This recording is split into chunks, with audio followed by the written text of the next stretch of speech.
Queridos irmãos, queridas irmãs, então, esse vídeo é de número 330. Vó quer pôr as pessoas para estudar mesmo, né? Que ela não quer que pare agora.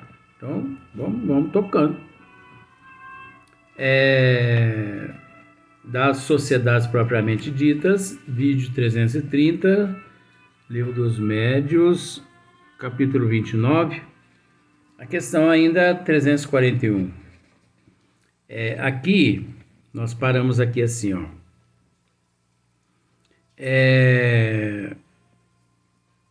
Dessa influência pode cada um deduzir por si mesmo as condições mais favoráveis para uma sociedade que aspira a granjear simpatia dos bons espíritos. E há só obter boas comunicações, né? Afastando as más. Então, nós já explicamos que para você obter as boas comunicações, só afastando as más comunicações. Agora, com todo respeito, isso aqui é para casas espíritas sérias. Porque as casas espíritas meia boca, elas não têm esse conhecimento, não. Então, charlatões, impostores, mistificadores, eles ali se apresentam do jeito que eles bem desejam e eles enganam a todos ali e todo mundo vai embora achando que Jesus Cristo se manifestou naquela noite, né? Então isso infelizmente existe. Estas condições se contêm todas nas disposições morais dos assistentes e se resume nos pontos seguintes. Então, estas condições se contêm todas nas disposições morais dos assistentes. As condições morais, eu posso dizer para você que é tudo. Tem outras condições que nós vamos ler aqui, mas a moral, o caráter, olha, são atributos fundamentais. É preferível você, no bom sentido, ter, vamos pensar assim, caráter, moral, do que conhecimento.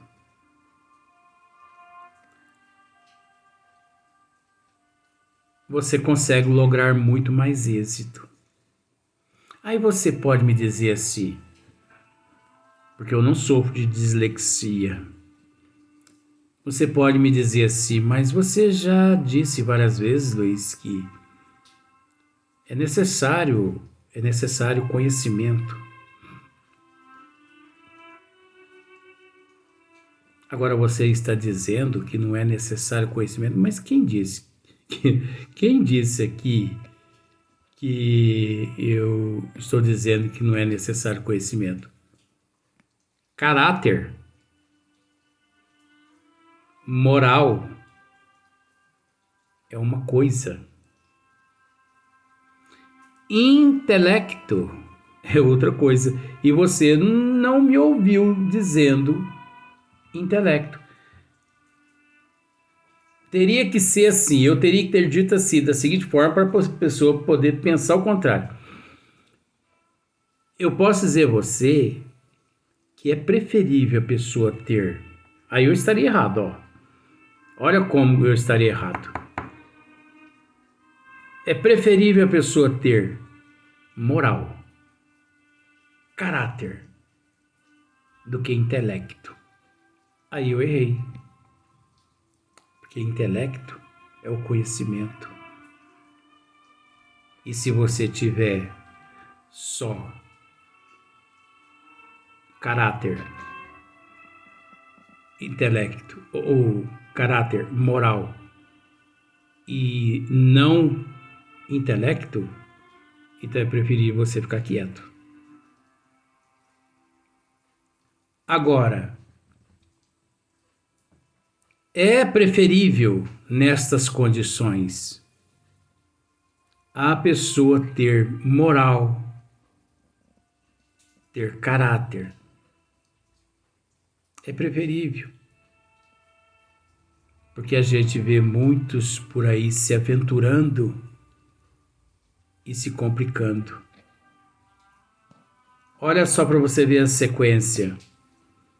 Estas condições se contêm todas nas disposições morais dos assistentes e se resume nos pontos seguintes: perfeita comunhão de vistas e de sentimentos, perfeita comunhão de vistas e de sentimentos. Será que realmente o grupo encontra-se ali em perfeita comunhão homogênea?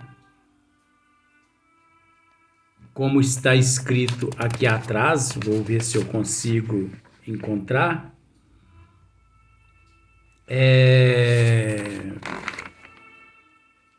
Uniformidade?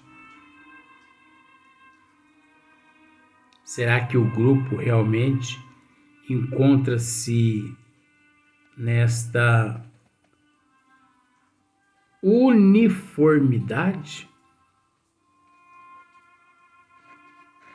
Então é preciso não só homogêneo o grupo, mas uma uniformidade, como também é necessário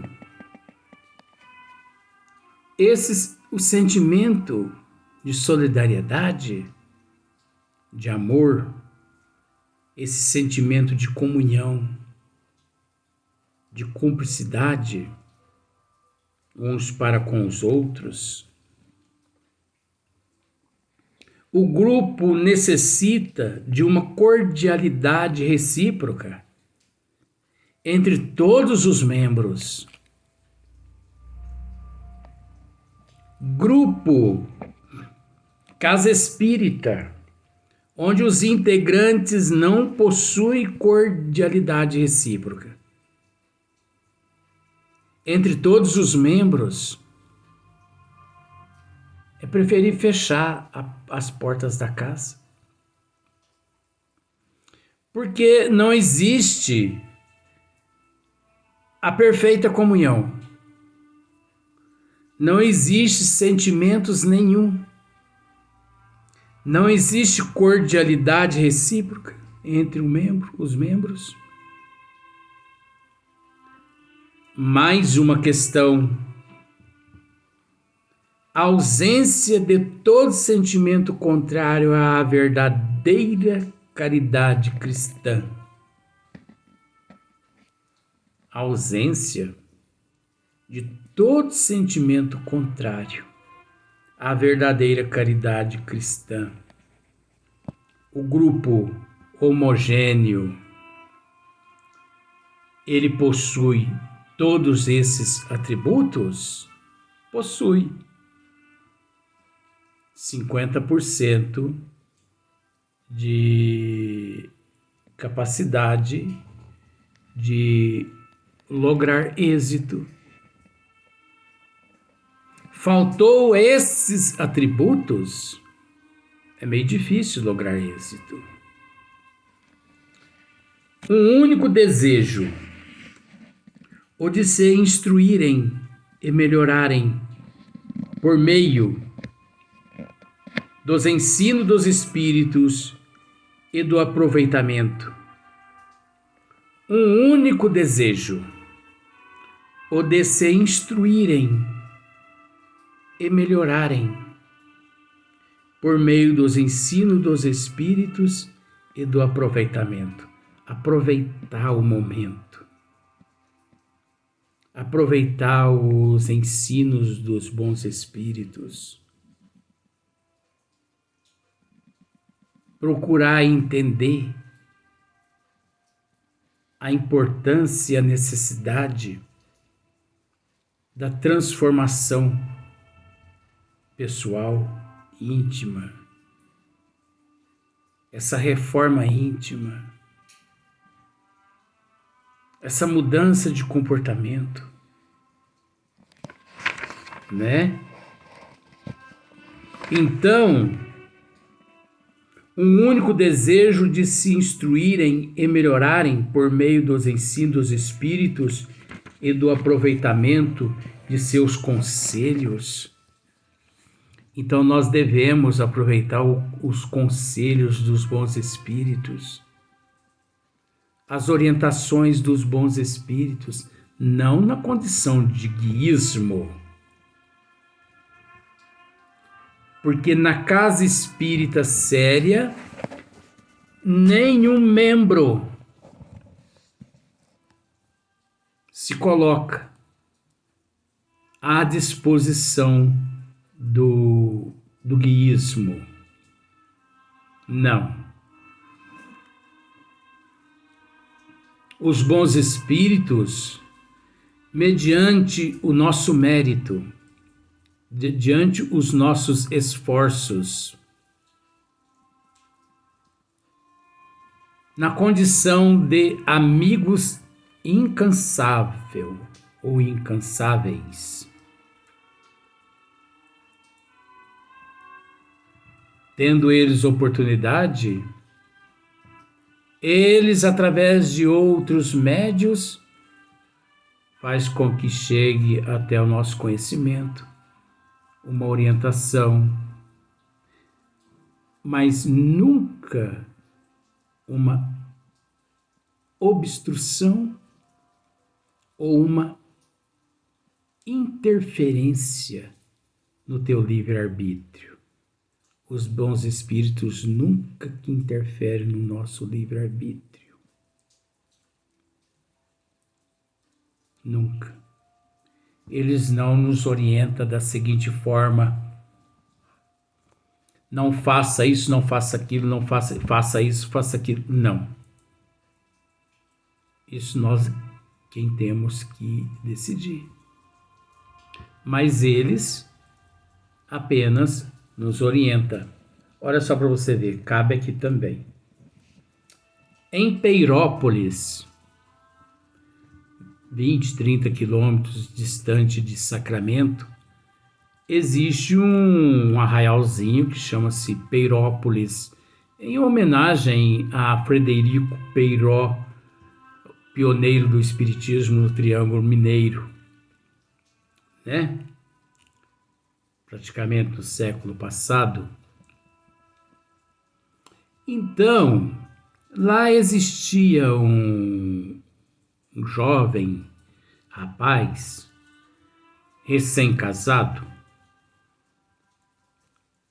senhor Langerton, acho que é Langerton mesmo, Langerton. E o senhor Langerton, ele estava passando grandes dificuldades com a família e ele pensava em deixar aquela região lá e mudar para a cidade de São Sebastião do Rio de Janeiro. Porque Rio de Janeiro não chama Rio de Janeiro, é São Sebastião do Rio de Janeiro. Você sabe disso. E ele se viu, né, prestes a mudar para São Sebastião do Rio de Janeiro. Porque as dificuldades estavam muito grandes, ele não estava conseguindo assim, quase que nem sustentar a família. Mas ele era um médium por excelência. Ele era um médium obediente. Ele era um instrumento da espiritualidade maior lá em Peirópolis. E ele trabalhava fazendo bico, né? Roçava pasto, carpia, café, feijão para os outros, ganhava por dia. E um dia ele estava roçando um pasto e ele almoçou e deitou-se no pé de uma árvore lá assim, para dar uma descansadinha de uma meia hora. E no que ele deitou e dormiu um pouquinho, ele se viu fora do corpo físico.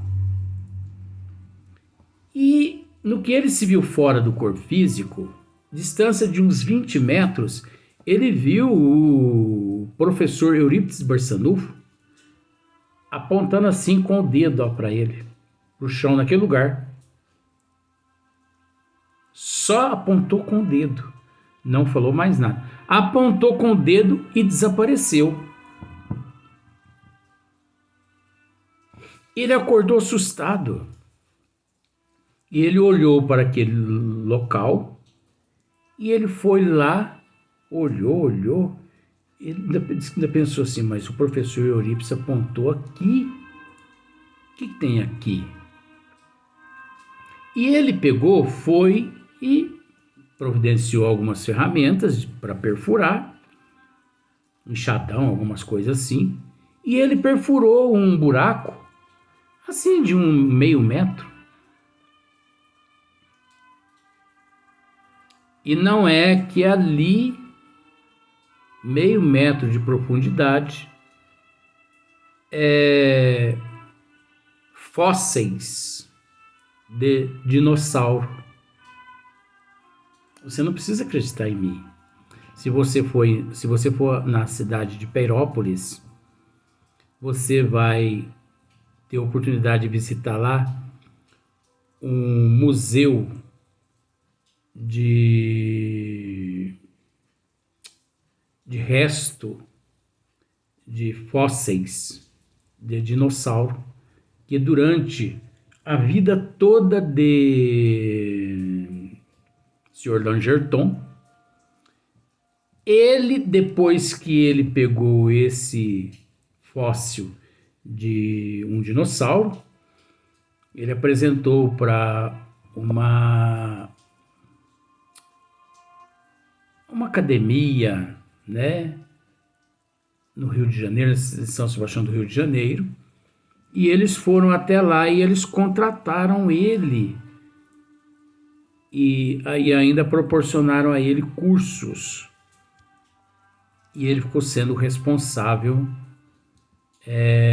pela paleontologia, né? Acho que é isso mesmo. Eu sei que ele passou a ser o responsável pro resto da vida. Empregaram ele, registraram ele, e o resto da vida ele continuou lá na cidade de Peirópolis. Fundou um centro espírita lá, Emílio Luz, que é um espírito de uma envergadura muito imensa. O professor Eurípides receitava muitos medicamentos homeopáticos através dele na época.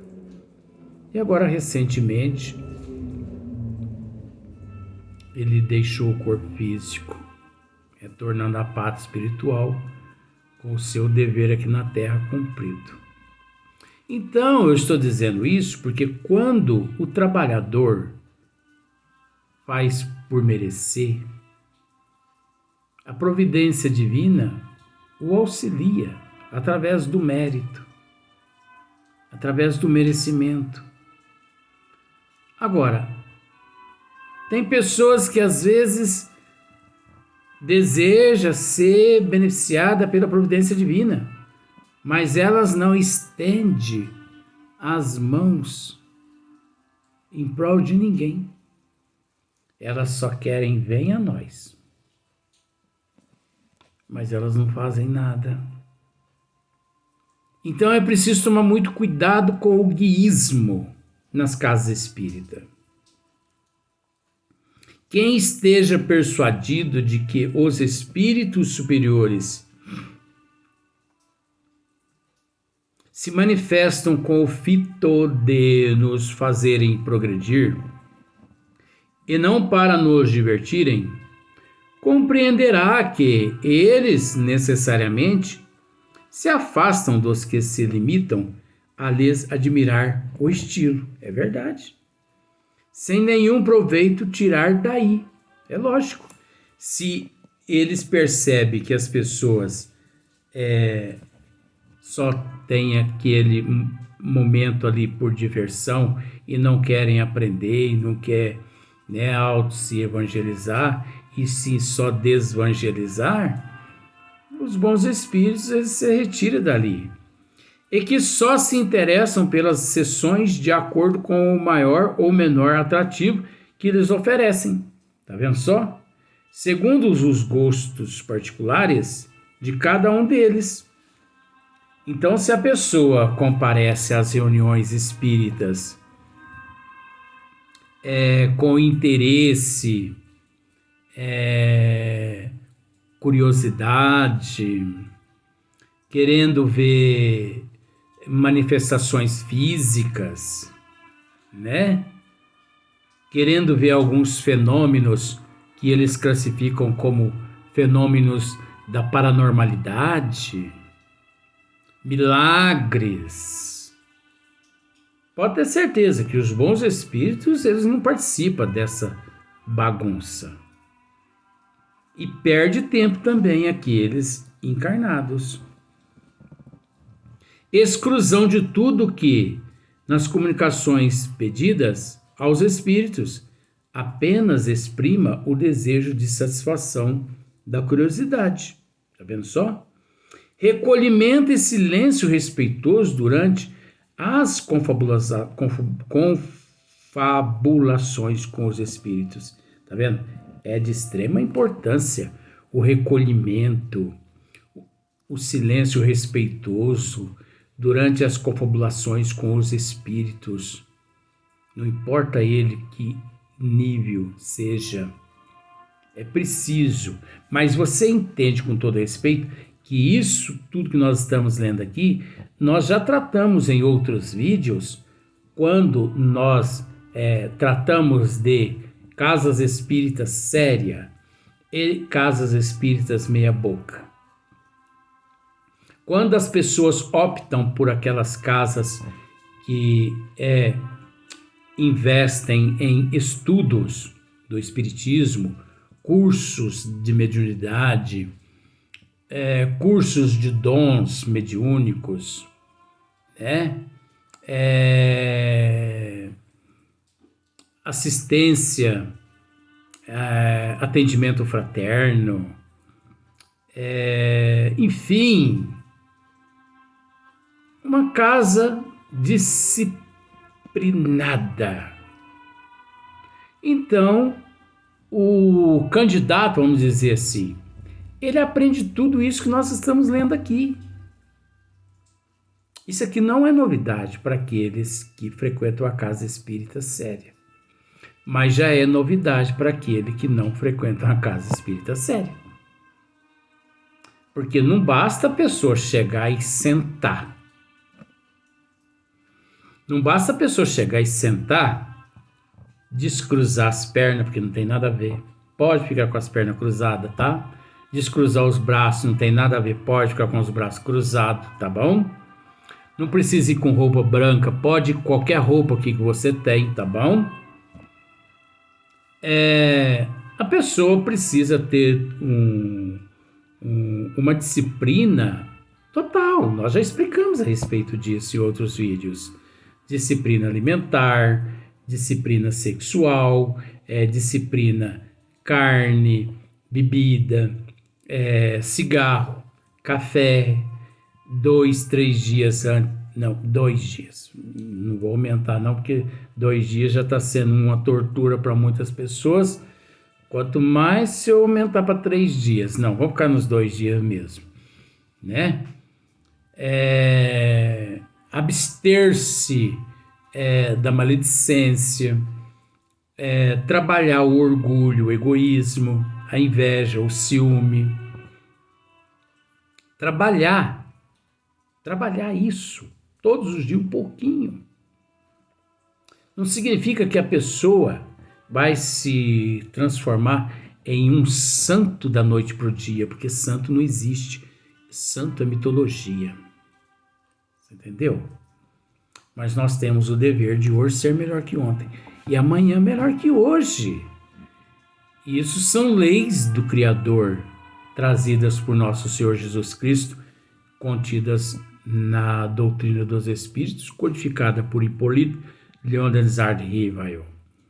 Então, esses são os métodos os quais nós devemos seguir, né, disciplinarmente. Então, a pessoa precisa se conscientizar-se disso, sentar-se à mesa, mas em dia. Moral, caráter, intelecto, essa disciplina, higiene toda, tendo eu que dizer que a mediunidade ela independe da moral e do caráter. Caráter e moral independe da mediunidade. Mas uma vez com nosso Senhor Jesus Cristo, é preciso que a pessoa se esforce para hoje melhor que ontem e amanhã melhor que hoje. A pessoa é totalmente sem moral? Não tem problema. Vamos trabalhar. Mas que amanhã procure ser melhor que hoje. Vamos para mais um vídeo. Agora quer mais um vídeo.